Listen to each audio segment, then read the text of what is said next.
Frontier Hunter, Erza's Wheel of Fortune is an early access game and a self-described Metroidvania that gives us some heavy, bloodstained Ritual of the Night vibes too.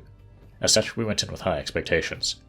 It's also worth noting this is actually the second game from developer and publisher Ice at Runa that features Erza, the first being Tower Hunter Erza's Trial.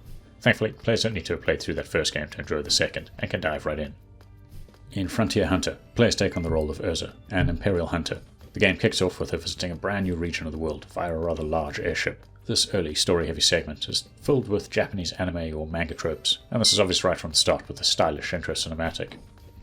When it comes to gameplay, it's pretty straightforward and focused on stringing together attacks against enemies. Players will also have to dodge enemy attacks while pulling off their own combos to defeat them. It feels almost like a beat-em-up, with time dodges being a key aspect to surviving against tougher foes. Of course, exploration also plays a major role in the game, and you'll want to explore every nook and cranny to find all the items on each map.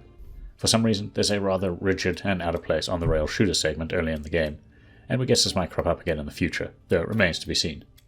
To keep the combat system fresh, players are able to swap between two characters later in the game, each with a range of weapons and abilities.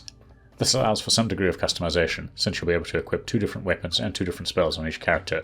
For the most part, you'll be using one character primarily, and then swapping out the other to complete combo attacks, or for other reasons like taking advantage of their increased attack range.